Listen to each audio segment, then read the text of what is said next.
Everyone, welcome back to my YouTube channel Nursopedia. आज की इस वीडियो के अंदर हम पढ़ने वाले हैं प्राइमरी हेल्थ केयर। ठीक है, कम्युनिटी हेल्थ नर्सिंग फर्स्ट का ये पार्ट है जीएनएम फर्स्ट ईयर के सिलेबस में। तो चलिए शुरू करते हैं हम इस वीडियो को। प्राइमरी हेल्थ केयर एक अल्मा आटा इंटरनेशनल कॉन्फ्रेंस हुई थी 1978 में। तब ये एक नया अप्रोच लाया गया जिसे हम कहते हैं primary health care. Health care में एक नया अप्रोच लाया गया 1978 में अल्मा आटा कॉन्फ्रेंस के बाद या कॉन्फ्रेंस में। ठीक है, उसे हम बोलते हैं प्राइमरी हेल्थ केयर। तो इसकी डेफिनेशन क्या है अकॉर्डिंग टू WHO? तो primary health care is an essential health care made universally accessible to individual and acceptable to them through their full participation at the cost the community and country afford। यानी कि primary health care का main मतलब क्या था कि जो भी health care services हैं, ज़रूरी हेल्थ केयर सर्विसेज हैं, उनको यूनिवर्सली पूरी दुनिया में सब सारे इंडिविजुअल्स के लिए उसको दिया जाए। कम्युनिटी पूरी तरह से पार्टिसिपेट करे और कंट्री पार्टिसिपेट करे, और वो जितनी भी हेल्थ केयर फैसिलिटीज़ हैं वो इस वे में होनी चाहिए कि दुनिया उसे एक्सेप्ट कर सके। वो इतना ज़्यादा कॉस्ट इफेक्टिव होना चाहिए, मतलब बहुत ज़्यादा कम कॉस्ट में लोगों को अच्छा हेल्थ केयर फैसिलिटी प्रोवाइड करना। यही अप्रोच था प्राइमरी हेल्थ केयर का। इसी के बाद जो था सब सेंटर्स, PSC, CSC वगैरह गांव में और ज़्यादा उनको हेल्थ एंड वेलनेस सेंटर को और ज़्यादा प्रमोट किया गया इसी के बाद। ठीक है, तो मैंने पिछली वीडियो में आपको वो पढ़ाया था लेवल ऑफ हेल्थ केयर, जिसके अंदर मैंने PSC, CSC ये सब बारे में बात की थी। अगर वो वीडियो नहीं देखा तो देख लेना, ये उसी से रिलेटेड है थोड़ा थोड़ा। ठीक है, तो PSC एक तो प्राइमरी हेल्थ सेंटर होता है और दूसरा ये वाला जो हम पढ़ रहे हैं प्राइमरी हेल्थ केयर। ठीक है, प्राइमरी हेल्थ केयर क्या था?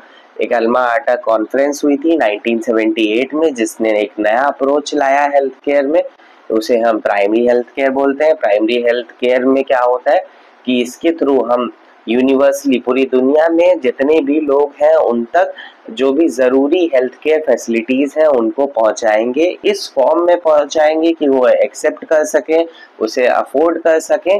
ठीक है, इसके क्या है, कुछ एलिमेंट्स हैं, ये बहुत ज़्यादा इम्पॉर्टेंट है, याद रखना, एग्जाम में बहुत ज़्यादा पूछा जाता है PSC। और उसके एलिमेंट्स कितने होते हैं टोटल? ये एलिमेंट्स की आपको वर्ड में ही क्लियर हो जाएगा। देखो एलिमेंट्स में कितने लेटर हैं, 1 2 3 4 5 6 7, और ये S को भी इंक्लूड करना है, एलिमेंट्स। ठीक है, 8 होते हैं टोटल, 8 एलिमेंट्स होते हैं।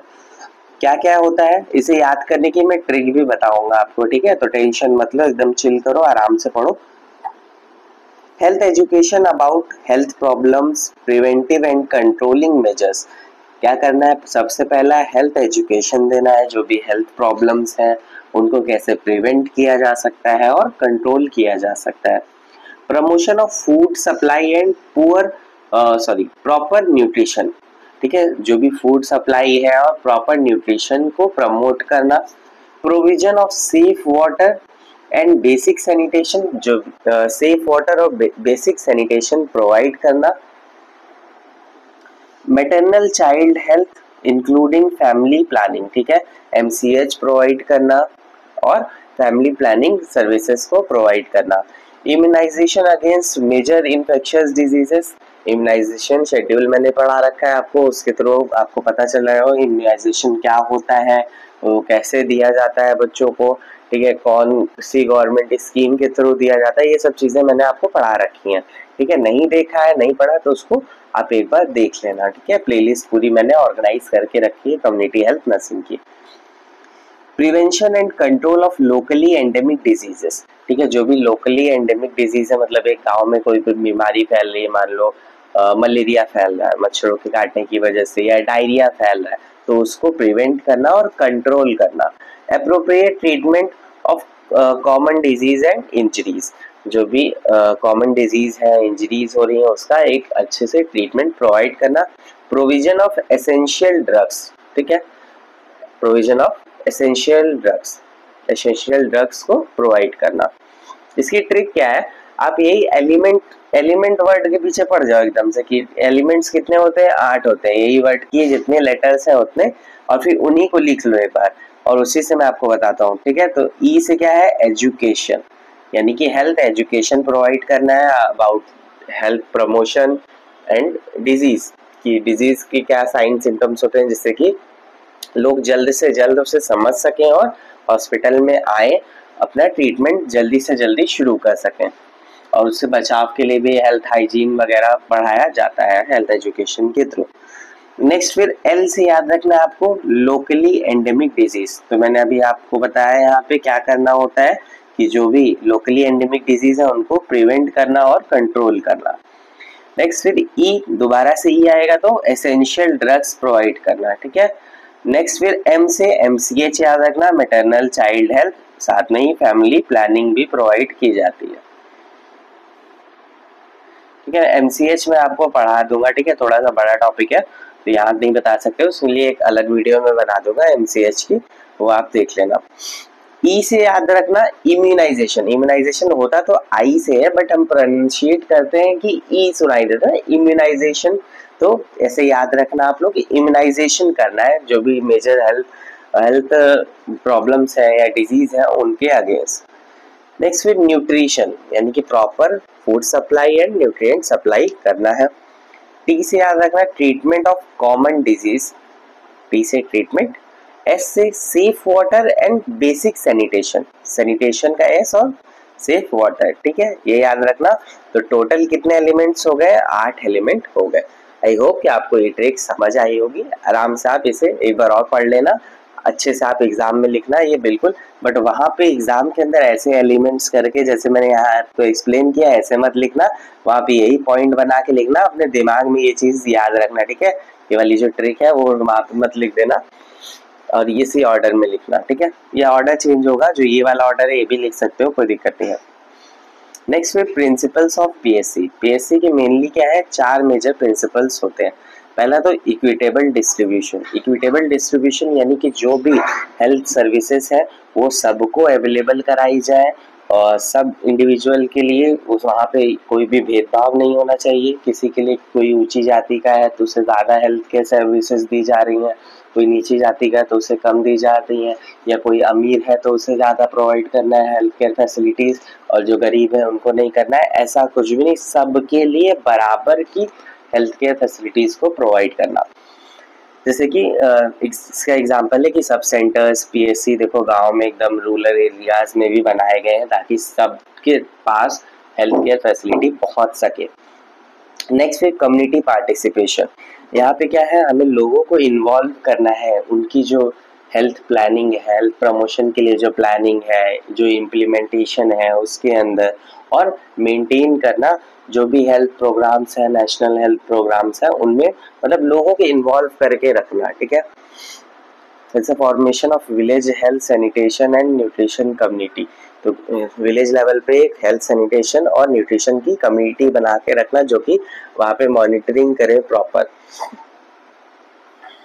नेक्स्ट फिर inter sectoral coordination, inter sectoral coordination यानी कि कई सारे अलग अलग सेक्टर्स एक साथ कोऑपरेट करके हेल्थ केयर प्रोवाइड करें, जैसे कि हेल्थ सेक्टर तो है ही, साथ साथ में agriculture, education, housing, women and child development पूरा, और सैनिटेशन, ये सब एक साथ मिल के काम करे हेल्थ केयर के लिए। जैसे कि गवर्नमेंट के थ्रू रन कराया जाता है एक programme, mid day meal programme, इसे अब क्या बोला जाता है, इसका नाम चेंज करके अब इसे पोषण भी रख दिया गया है, या पीएम पोषण भी बोलते हैं, ठीक है, प्रधानमंत्री पोषण योजना ऐसे करके हो गया है नाम।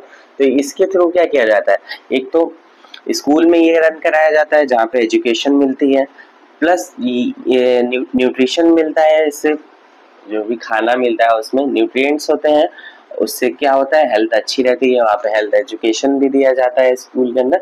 तो एक साथ कई सारे काम हो गए ना यहाँ पे जो कि हेल्थ को प्रमोट करेंगे, यही है इंटर सेक्टोरल कोऑर्डिनेशन। नेक्स्ट फिर यूज ऑफ एप्रोप्रिएट टेक्नोलॉजी, जो भी टेक्नोलॉजी साइंटिफिकली प्रूवन है, अफोर्डेबल है, कल्चरली एक्सेप्टेबल है कि नहीं, किसी के कल्चर में कुछ नहीं माना जाता है तो उस चीज़ को नहीं करना है। जैसे कि अब क्या है, साइंटिफिकली प्रूवन चीज़ है कि ORS से डिहाइड्रेशन से बचाव होता है, ठीक है। तो ORS प्रोवाइड करना, हैंडपम्प्स क्या है, एक सेफ वाटर का सोर्स है तो उसे लगवाना, ये सब चीज़ें क्या है, अप्रोप्रिएट टेक्नोलॉजी का यूज़ करके हेल्थ वो प्रमोट कर रही हैं।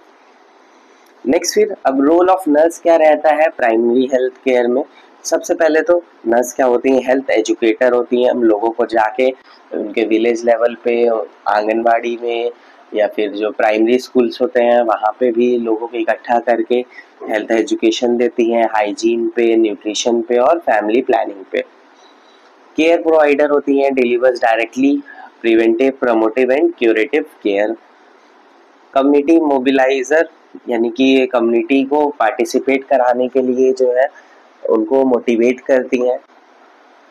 हेल्थ सुपरवाइजर होती हैं, जैसे कि जो नर्सेस होती हैं, चाहे वो ANM हो, उनके ऊपर जो नर्सेस होती हैं वो ANM को कंट्रोल करती हैं, ANM आशा को, और जो भी हेल्थ वर्कर्स होते हैं सब एक मतलब सुपरवाइज करने का काम होता है इनका, नर्सेस का। हेल्थ प्रमोटर होती हैं, कंडक्ट करती हैं होम विजिट्स और हेल्थ कैंप्स को कंडक्ट कराती हैं। गांव में जाके हेल्थ कैंप्स लगाना, होम विजिट करना, इससे क्या होता है, हेल्थ प्रमोशन में हेल्प मिलता है। कोलैबोरेटर यानी कि वर्क विद अदर डिपार्टमेंट्स, जैसे कि एजुकेशन और एग्रीकल्चर के साथ मिलके वहाँ पे हेल्थ प्रमोट करने की कोशिश की जाती है। स्कूल्स में नहीं देखा आपने, आती हैं नर्सेस, जो यहाँ पे तो नहीं, शहरों में नहीं, प्राइमरी स्कूल्स में होता है, आती हैं वहाँ पे एजुकेशन प्रोवाइड करती हैं। ये स्कूलों में इम्यूनाइजेशन भी रन किया जाता है, देखा होगा आपने। बस शहरों में भी ऐसा होता है कि स्कूल के अंदर ही आके बच्चे जो भी जिस एज ग्रुप के हैं उनको उनका जो इम्यूनाइजेशन है वो प्रोवाइड कर दिया जाए। जैसे कि अभी TD वैक्सीन आई थी 10 और 16 साल के बच्चों के लिए, तो उसके लिए भी स्कूल्स के अंदर जाके वैक्सीनेशन प्रोवाइड किया गया। रिकॉर्ड कीपर्स होती है, मेंटेन हेल्थ रिकॉर्ड्स और रिपोर्ट्स, ठीक है। जो भी रिकॉर्ड रिपोर्ट्स होते हैं उनको मेंटेन करके रखने का भी काम करती है। तो ये था हमारा वीडियो PSC पे। अगर आपको कोई भी डाउट्स हो तो कमेंट सेक्शन में पूछना। अगर ये वीडियो अच्छा लगा हो तो लाइक करना, अपने फ्रेंड्स के साथ शेयर करना, चैनल को सब्सक्राइब कर लेना और अगली वीडियो की अपडेट पाने के लिए बेल नोटिफिकेशन ऑन करना मत भूलना। Thank you for watching this video.